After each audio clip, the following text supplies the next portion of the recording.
Behold Africa, not the Africa drawn by foreign hands, but the Africa of kingdoms, of empires, of mighty people before the lines of colonizers carved her apart. Listen closely.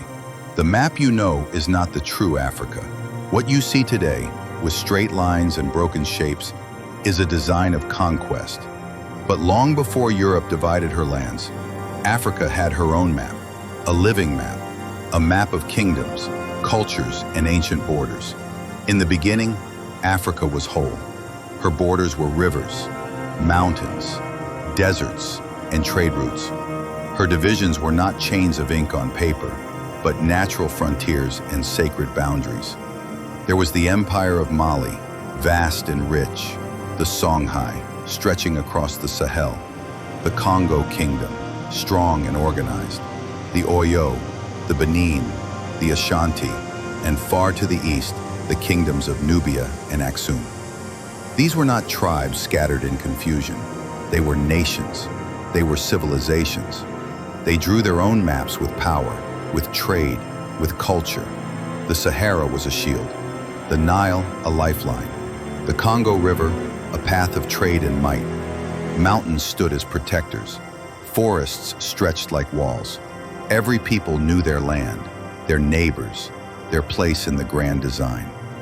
Africa's true map was carved not by outsiders, but by centuries of migration, war, alliance, and peace. It was alive. It was sacred. Then came 1884, the Berlin Conference, a gathering of men who had never set foot on these lands. With rulers and pens, they carved Africa like meat on a table. They ignored her empires. They silenced her boundaries. They cut through kingdoms, divided families, broke apart nations. Nigeria was born not from the people, but from paper. Ghana's borders ignored the reach of Ashanti. Somalia, Ethiopia, Sudan, torn and reshaped. The map we see today is not Africa's truth. It is Africa's wound. But listen, the old map still lives. It lives in our stories. It lives in our languages. It lives in our traditions, our clans, our bloodlines. When we speak of Mali, of Congo, of Benin, we remember. When we honor Nubia, Kush, Aksum, we remember. If this truth moves your spirit, if you feel the heartbeat of ancient Africa within these words, then rise with me. Like this video, leave your thoughts in the comments, and subscribe for daily journeys into Africa's ancient and forgotten history.